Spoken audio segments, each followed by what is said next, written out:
The deportations that happened during Obama's tenure were more than Trump's first tenure. Because when you're in a smaller classroom, you learn more. It is expensive, admissions are difficult, visas are backbreaking, still students choose US. Why? When you know that there's a bigger goal and there's a bigger outcome, it's exciting. And so if you added in the scholarships in terms of what the tuition is, you'd be around. Welcome to On Spotlight, a podcast series where we shed some light on your foreign education queries.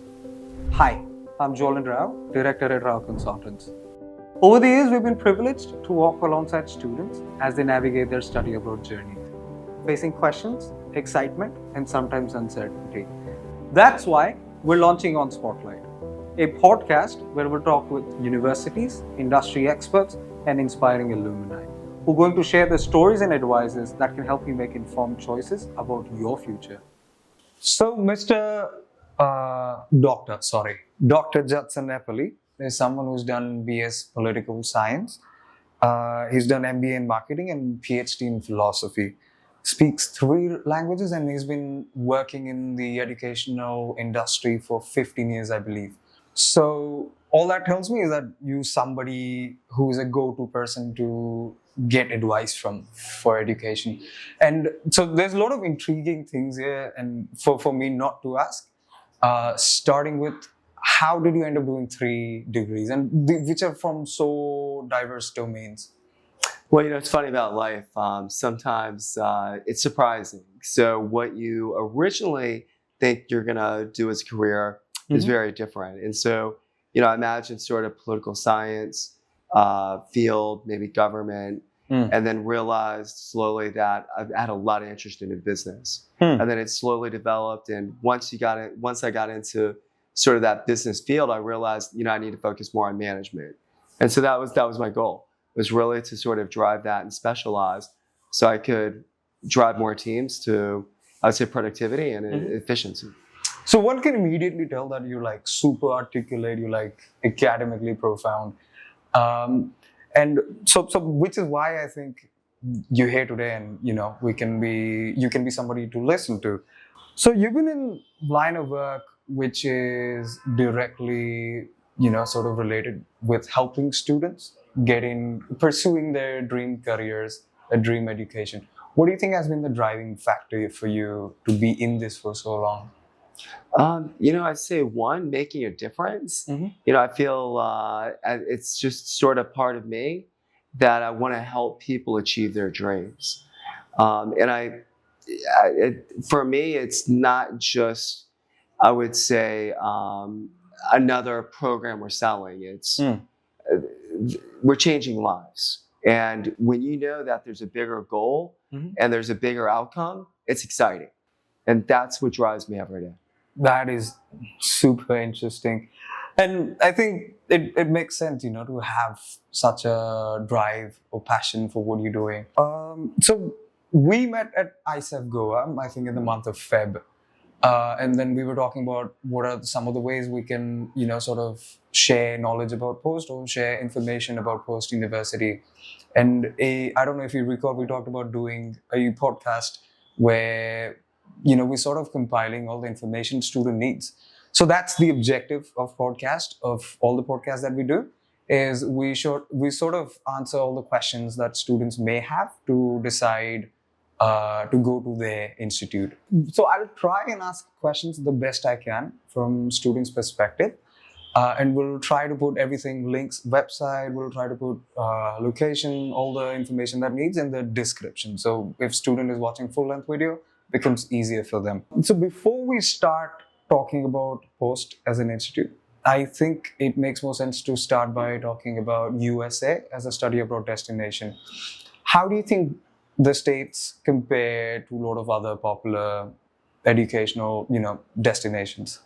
Well, just in thinking about USA, UK, Australia, Canada, even New Zealand, if you could say Germany and France, others, the driver is the USA, and it has historically been the driver for most of the international students. When you look at, open door reports, specifically the number of students coming to the USA over the years, it's just trended upwards. And then what's significantly important is that India there is a real driver. So there's a lot of opportunity in the U.S.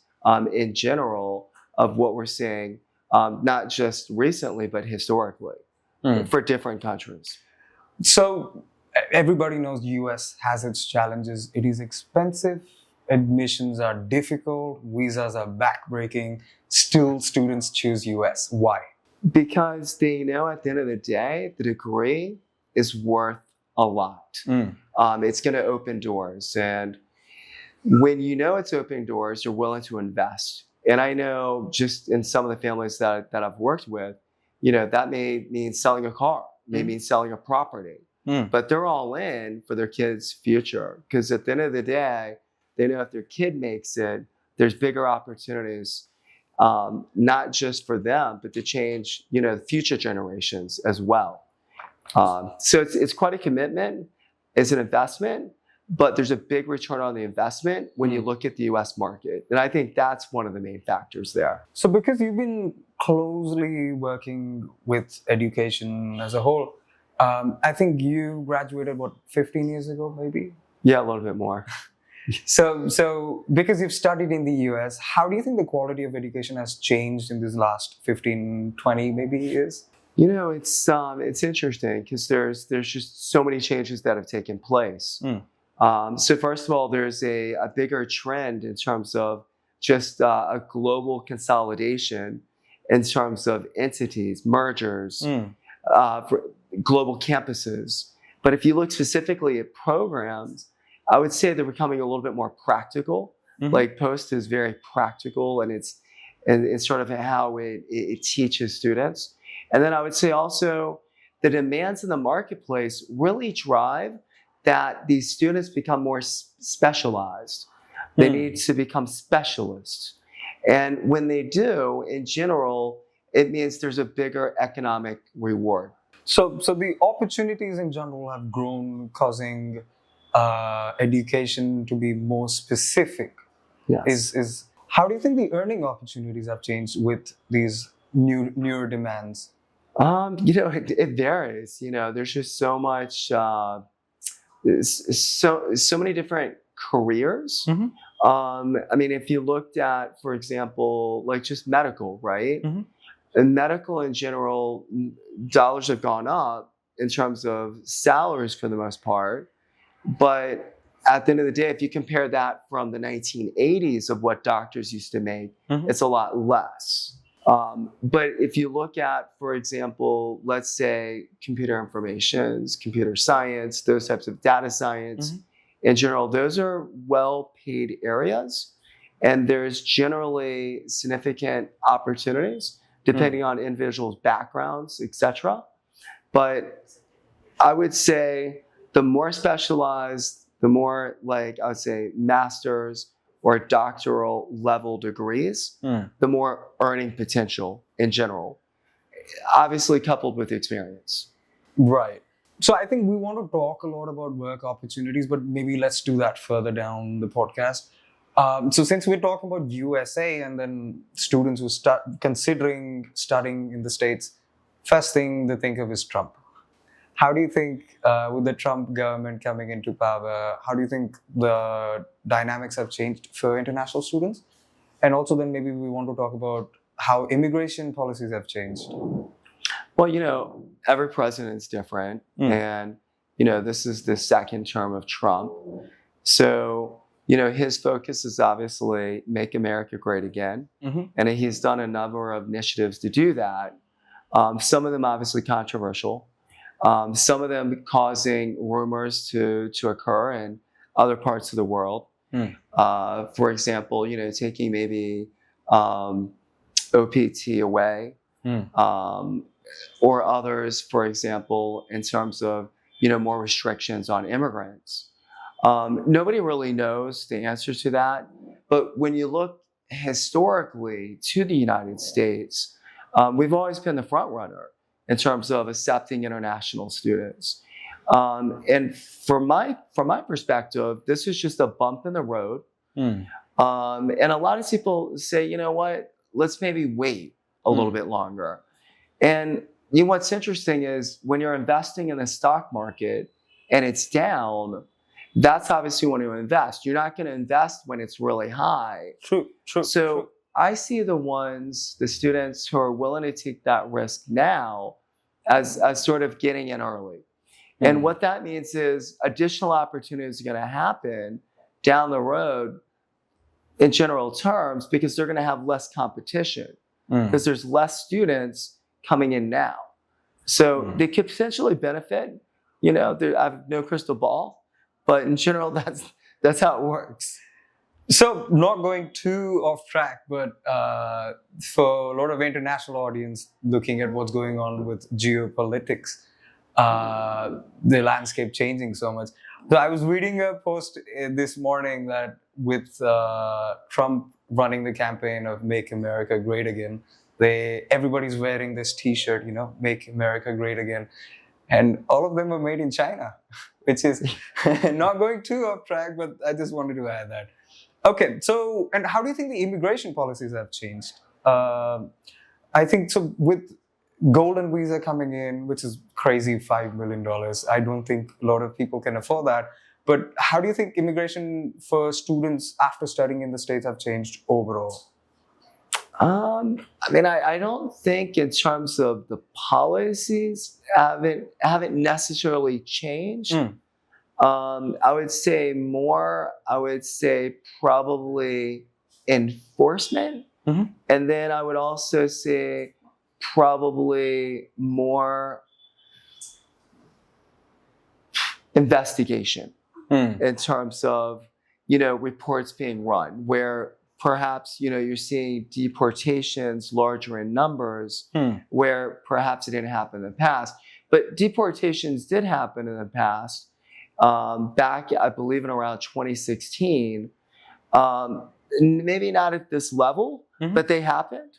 And the U.S. continued to be a great, I would say, market. And the U.S. will continue to be a great market.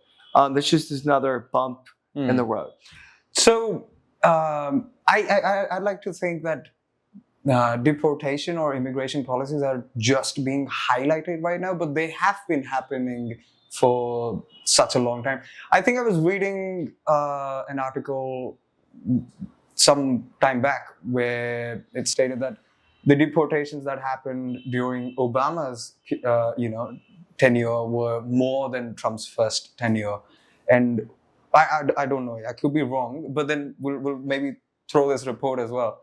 But that's something that I think has been happening. And then so the picture being portrayed may not be it's rather exaggerated, more exaggerated than reality. It's what I'd like to think. Absolutely. I mean, when you're talking about over 1 million students in the United States, and you're talking about just a little bit around 1,000 that have been deported. I mean, if you just break down the numbers, it's like 0.001. So it's a very small number that's just been completely blown up for different reasons. And it's unfortunate because it sort of taints a picture that I think really at the end of the day is quite beautiful in terms of a lot of opportunities out there. And it just really comes down to individuals willing to, I would say, drown out the noise and focus on what matters to them. So something we've done in the past is we've talked about stereotypes about the destination. So in this case, USA. So there was a French school and we were talking about how the French have a sense of fashion that the others don't. Sure. And then we had a Singapore school and we were talking about how Singaporeans are so good with math. And when you think about America, it's just that there's so many stereotypes. It's maybe, so amongst international students, I like to think Americans have a poor sense of geography. They also have America has a stereotype of having the highest quality of education and maybe innovation with tech or with bioscience. What do you think are some of the popular stereotypes that you've seen amongst international students? And then maybe also stereotypes for Connecticut. So the stereotypes that I've seen around international students, I would say very personable. Mhm. I think a lot of international students, given their background, particularly adversity, Mhm. to come to the United States, Mm. are much more personable. And so I think that's rather a asset. Mm. And I, particularly when I was recruiting doctors, very interesting, sort of bedside manners, be able to talk to the patient, make them feel comfortable, Mhm. at ease, and just yet displaying that confidence. And I think international students being so personable, I think that's very helpful, particularly in certain careers Mhm. where personality and relationships matter, particularly in business. So, I think opportunities when coupled with a diverse international background, I think is very unique. And I think that's at the end of the day why a lot of sometimes international students come to the United States is because of opportunities. And what about and how do you think people think of Connecticut? So if I were to give example with Mumbai in India, Mumbai is like a really fast city. Everybody's working, everybody's fast. And then if I were to compare it to Ahmedabad, the sort of the way people think of people in Ahmedabad is that they're more chill. They're more into businesses. They don't work as much. That's how do you think Americans see Connecticut compared to other states? Well, first I just want to talk about how Mumbai is so fast. I actually had a person come up to me, and it was one of the conferences actually. She goes, "Mumbai makes New York look slow." Really? I was like, "What? Like, is this for real? Like, say that again?" And she did. I was like, "Okay, really?" And then I've been to Mumbai, and Mumbai is really fast. Everybody's up 5 a.m. and there's traffic 5 a.m. Yeah. I mean, I'm from Florida, so when I was in one of the stores, I felt like, is there a hurricane outside coming? Because everybody's just in such a hurry. Like, it's like last minute shopping, gotta have it. But that's just sort of the mentality. But when we talk about Connecticut, we talk about mentality there. I would say it's a Northeast mentality where things are definitely faster, sometimes more impersonable, in terms of maybe, people aren't going to be as polite like in the South. Perhaps they're not going to try to take more of a personal interest into you. But one thing I really love about the North is they'll be direct. They'll tell you straight to your face. You may not like it, but you appreciate it. And I'd say that's one of the strengths that I see about the North. And lastly, obviously, just the focus on business. When you think about business being done in the U.S., you tend to think the Northeast, particularly the New York, Boston area. Okay, so let's get into what we're here for. How would you describe post-university to somebody who's unaware about you guys? Well, I'd say, first of all, Post has been around almost 130 years. It's a really long tradition that you guys have. And we'll talk about those as well. Absolutely. And so the other, I would say, so Post University, great location between Boston and New York City, 90 miles outside of New York City, about 2 hours from Boston. Top location. Apart from that, I'd say small classes, average size 14 students per class, main campus. So it's a very dynamic environment.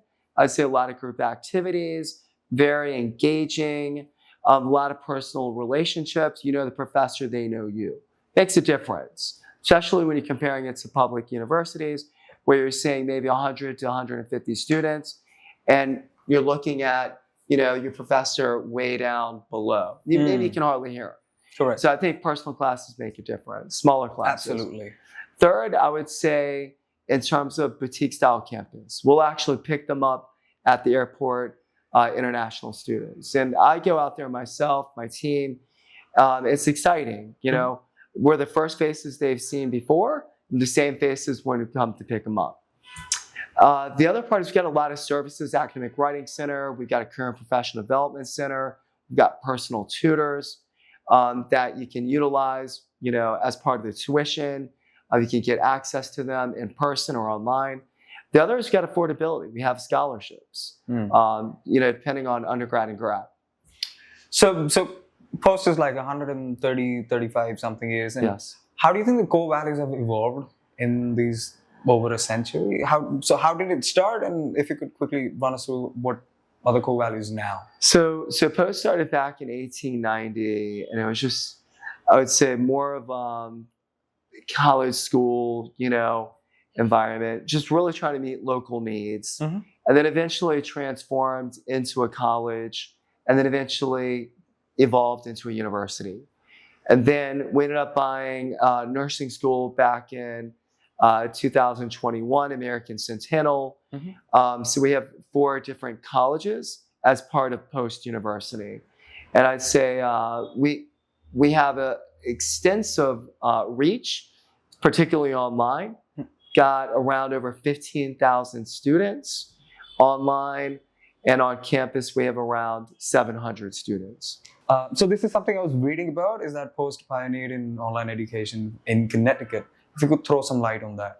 Right. So back in 1996, we came online, which is exciting. And then back in 2007, we had the first fully online MBA program in the state of Connecticut. Oh, wow. And then we're one of the largest providers. Oh, wow. And I think something I want to ask as well, because you have so many online students, how do you think online education with Post compares to on-campus education? I think they're just different. I think it's same quality education. It's just, how do you engage with the professor? What is your preference? But also, what are your time limitations? I think if you're, I would say, a father, you're also a husband, you're working full time, you're maybe working 2 jobs, and you're studying, online's a great fit. And with Post, what makes it unique, which is really exciting, is you could start online, you could finish on campus. You could start on campus and finish online. All of the course content is the same. It just depends on the mode. Where is the campus? Waterbury, Connecticut. So about 30 miles outside of Hartford, in the center of the state. So for someone who's not seen the campus, how would you sort of describe the campus? What are key attractions? Where do students bunk classes? Where do they, sort of chill? So first of all, I'd use the word boutique style campus. And the reason I say boutique, it's just because of the size.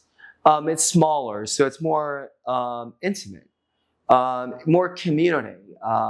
And when you talk about this community, it's special because we have such a high number of international students. Around 15% of our student body is international.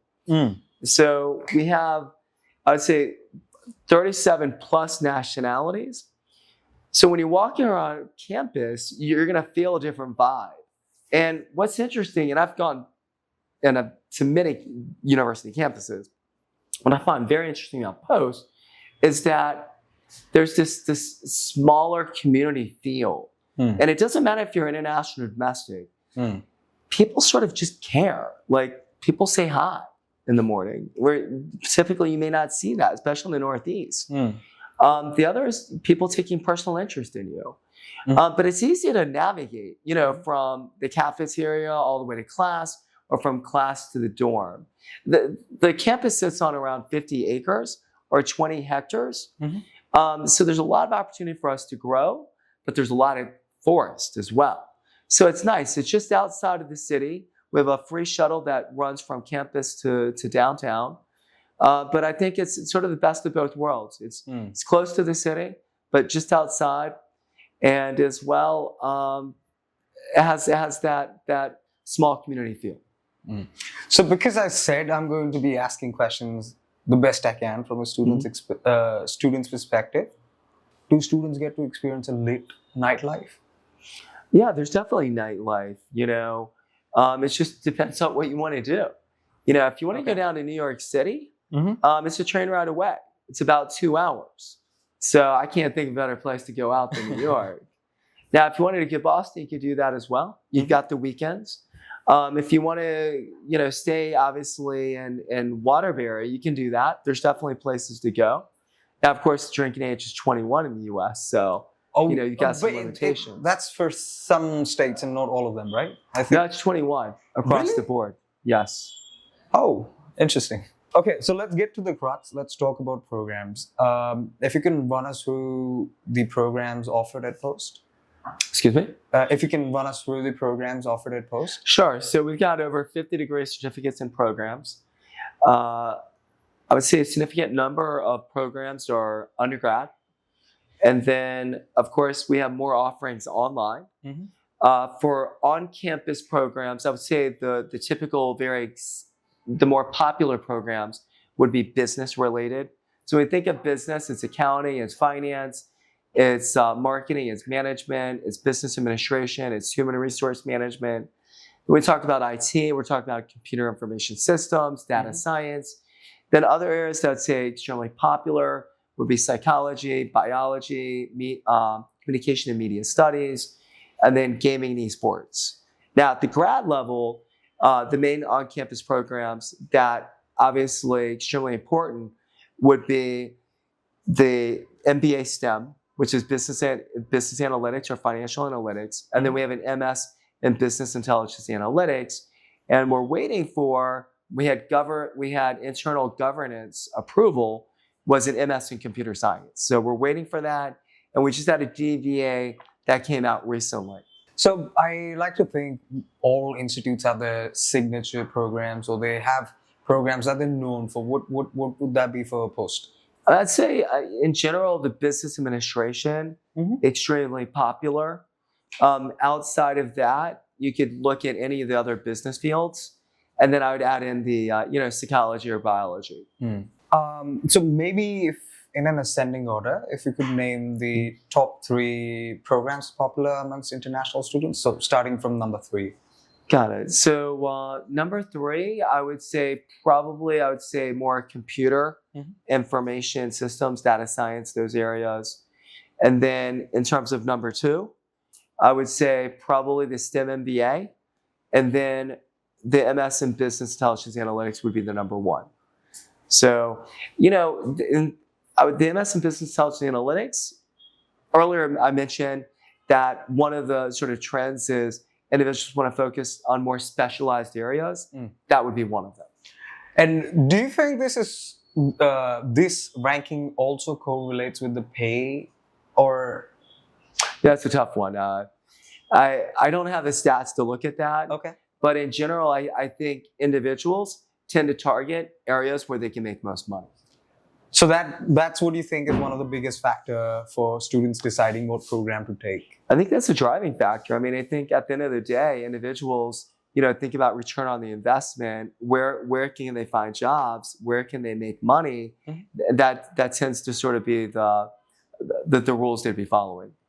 Okay, so because you have such a diverse program offering, and then students have so many options, what do the cost look like? Because for somebody who's from India wanting to study in the US, first thing they're going to think about is the cost. Unless they're from very privileged backgrounds, cost is going to be the first thing on the head. What is the costing like? What are the tuition fees like for these programs? Well, first of all, I totally understand costs. It needs to be affordable. Because if not, it's just a drain. Correct. And what we want to do is help individuals make these dreams reality. And what I would say is, and what we've done is we've created a uniqueness around our scholarships where we just don't have scholarships for undergrad, we also have it for grad. And so if you added in the scholarships in terms of what the tuition is, it'd be around $12,500 annually undergrad for international students I'm talking about. And then for grad, you'd be looking around 26,000 more or less. And then for business intelligence analytics, you're looking at around 23,000, 24.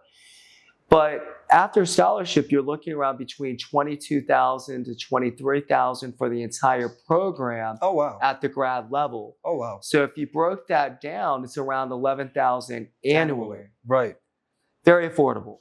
So, if possible, maybe what we can do is we can drop in what are the scholarship opportunities and how can you become eligible for them, and then we'll maybe put that in the description, and maybe with the list of programs and if the base tuition fees, and then what is the scholarship up to.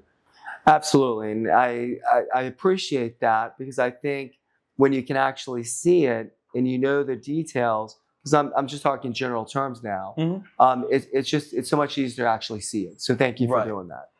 So another thing we do on this podcast is we talk about mascots. And for you guys, I think it's a bald eagle. That's right. And while making the script, something we noticed is Indian institutes don't have mascots. And it's a concept popular amongst only the US institutes. It's something that it just clicked me. I'm like, wait a minute, there's no mascots here. What do you think is the significance of having a mascot? And if you could also talk about what is the significance of having a bald eagle as a mascot? Well, I like having a mascot personally, first of all. I think it has to do with competitiveness. It has to do with wanting to win. And I think individuals always want to be part of a greater group, and they like winning. So when your team, your university, your mascot is out there playing a sport, football, soccer, whatever it may be, and you beat that other team, that's an amazing feeling. And it's just such a sense of pride when everybody comes together and in celebration. And I think at the end of the day, what people really want is they want to feel connected and they want to celebrate. And the best way to do it is really around a mascot. So another thing I'm also curious about, and I don't know, you may not have the answer, but how do you decide upon a mascot? So I've seen so many institutes have these bears and cougars and lions and eagles, and how do you decide? I'm sure Post is like 135 years old, but then... That's a tough one. I would say, first of all, I think your mascot should at least come from sort of the geographical area that you're at. If you're the Gators, you should probably have Gators around your area, number one, right? But eagle for us, I think, because we fly high, and we soar. So that really is meaning excelling, right? We excel at what we do. And I think you want a mascot that sort of connotes sort of that strength, that skill, that makes you proud. And I think that's what an eagle does. So, Dr. Epperly, students have a preconceived notion based on what Hollywood shows them for US education. How do you think these, college life in Hollywood movies differs from actual reality? Well, movies show more of drama, more of parties, and less of studies. I'm sure that's not the case. But then how do you think that, because I personally have not seen a lot of movies with a lot of college life, but then we were thinking about that, and that's what students usually compare student life to. Yeah. Well, college experience varies, right? I mean, I've gone to a public university, I've gone to a private university, I've seen the differences. I would say college is what you make it. So if you're part of a sorority, or part of a fraternity, obviously there's a lot more involved in terms of what you possibly see in the movies, right? But typically, if you go to, let's say, a private university, smaller campus, you're still going to have that American experience, but perhaps you don't have all that drama, the craziness. But you do have that community. And I think sometimes in those movies, you see that, where you have that relationship, where you have the smaller classes, and that small, quaint environment. And it's exciting because you actually are part of something greater, yet you had never experienced it before, but it seems so surreal, almost like the movies, if that makes sense. So I like to think a lot of students come to the US to study because of Hollywood.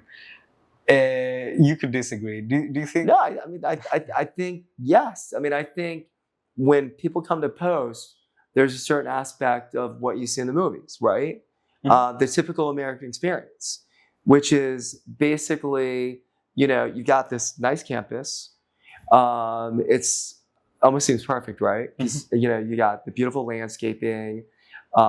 You've got the buildings. It's just there's like no trash even on the street.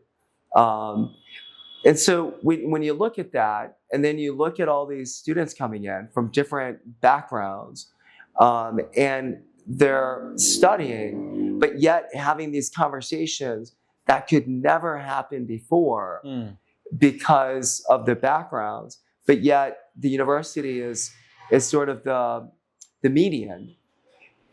You can see that sometimes in the movies, where you have those great debates, those great discussions, that goes beyond just the classroom. So most students think of ROI when they decide to study abroad. What are some of the career paths you see students taking after graduating from post?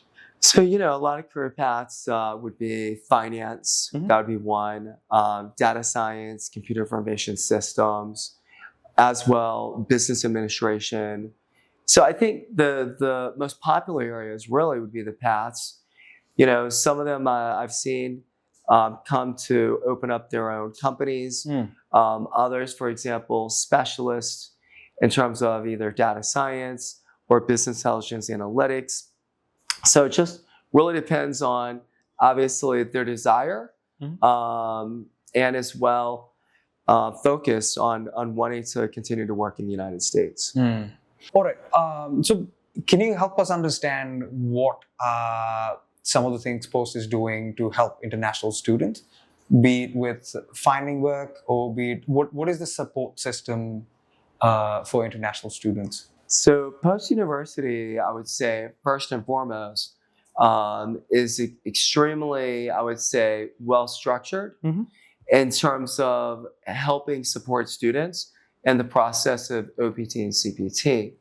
The reason I say that is when international students come in, first of all, we have an orientation. As part of that orientation, they get to meet key individuals, particularly at the Career and Professional Development Center, where they can start obtaining, I would say, contacts and as well understanding the process. And what we always do is encourage students to start day one, working with the Career and Professional Development Center. Talk with them, let them know what your aspirations are, where you want to go, as well how we can build it out. And so what they have is an amazing support structure in terms of, one, they can do job target searches, they can do role plays, they can provide guidance, they have different assets. For example, some of the tools that are used is Handshake, InnerStride. And the uniqueness of, let's say, InnerStride is that you can find out where other international students are actually finding work. And you can filter down, and it's helpful, especially if you're an international student. Absolutely. So these are a lot of the resources that we have available. And then, of course, we have the Director of International Education, and she also helps individuals in terms of identifying and getting different opportunities, internships, or even jobs. And what about alum network? Is there some way Post is supporting students that have graduated, staying in connect, or maybe is there some annual meet after graduation? So I would say graduation is extremely important, and it's a time where obviously you're celebrating, but also the time where you want to network, right? Because in general, you need to find a job. Correct. And so what you should have been doing before is working with the Career and Professional Development Center to where it's not a surprise. And like I said, start with day one. And if you do that, you'll definitely put yourself in a great position. So alumni networks in general are good, but it's just another resource. What you really want to do is focus on early on and build out that path. So what value do you think Post adds to students' life and their education in general? First of all, Post tremendous value. And one of the reasons I say that is when you look at all the great reasons to come to Post, and it's indefinite, ones, but if I brought it down to 4 reasons, first of all, Post top location. We're located just outside of Boston, New York City. So 90 miles out of New York City, 2 hours from Boston. Best of both worlds. Cultural hub, metropolitan area. Second, small classes. Average size 14 students per class on campus. Dynamic environment, a lot of group activities, a lot of engagement. Professors know students, students know professors. That makes a difference. Third, boutique style campus. So we'll actually pick them up at campus, at the airport. And that makes a huge difference there. But we also provide a lot of services. So for example, personal tutors online or in person. So 24/7. The other is, I would say, academic writing center. We know writing papers is important in the US. So the academic writing center can make a difference. Career and professional development center, getting help from day one to where that can help provide you support to get a job later on makes a huge difference. And I'd say fourth, lastly, affordability. So affordability, we have scholarships, up to $20,000 for international students, and as well up to $5,000 for grad. Oh, wow. Now, obviously, for more details, you would want to go ahead and see the links to this post. Absolutely. We'll look at all of that. But very helpful. So when you compare, and I want to make this very clear, when you compare the overall value of post-university compared to other institutions in that area, in the New England area, by far, there's no other university that compares to what we provide. I would say typically you would probably be looking at around 20 to 30,000 if I had to guess. So, but it's a significant value that we bring. And to be honest, very proud of that, because I know at the end of the day, the effort international students are making to happen, to come to the US, and every dollar matters. Okay, so after listening to you, hell, I'm interested in studying at Post. But for the students that are, wanting to come to Post, what is one piece of advice you would have for them? I'd say, first of all, prepare early. Too many times, students come and it's like, can you help me now? And interviews are backed up. Getting an appointment at the embassy isn't so easy. It can take months. Literally last year, it was around almost 6 months. Oh, wow. If I remember back. Yes, it was definitely, saturated. So I'd say prepare early. The other is do a little bit of research in terms of what areas within Post you want to focus on. Because sometimes, I've had students come to me like, oh, I want to study, marketing.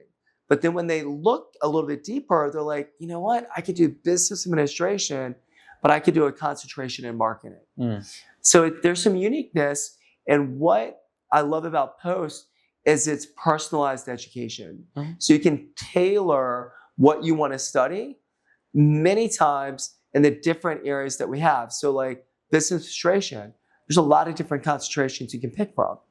And then even in marketing. So I would say just dive a little bit deeper in terms of Post because it provides an array and variety of opportunities. So that reminds me of something. I think the motto for Post is personal. Yeah, that's right. What is that supposed to mean? Well, almost sort of like the podcast we had today. Very personal, right? It's just basically it's Post taking an interest in the person, humanizing the experience, and that's significant today, right? With the AI and all of that, and the bots. True. But what I'd say is it goes just besides taking a personal interest, but it's the support from basically application to graduation. And having that confidence, that additional support that really anything could pop up and Post is there to support you. So we got mental health counseling. We have an academic writing center. We have personal tutors. We pick them up at the airport. So there's a lot of different services we provide that truly make it different. And I would say the last point is the small classes. Don't underestimate the significance of that. Because when you're in a smaller classroom, you learn more in general. And those connections that you make and that experience, you never forget the rest of your life. And to me, it's the classroom experience that really matters, because it's the learning that you're going to take away to be able to apply into the real world that makes a difference. So that's what I love about Post. Oh, wow, that was wonderful, Dr. Judson. Thank you so much for helping us. I think I've tried to ask as much as I can, and you've beautifully answered everything. So, Judson, I just want to thank you from the bottom of my heart in terms of the interview today. You made it not just personable, but fun, and hopefully informative for all of you out there. And, you know, it's a funny quote when I was a kid, but G.I. Joe would say, knowledge is half the battle. But it's true, though. Like, knowledge really does matter. And I hope you've taken a few, I would say, aspects out of this meeting today that can help make a difference in your lives. Because I really feel like we're here to make a difference. Absolutely. And we can every day. So thank you so much for having me. And I look forward to hopefully coming back. Oh, yes. We would love to host you again. And then maybe we can do episode 2. And we can have a student with us, maybe, if that's possible. That'd be fantastic. Look forward to that.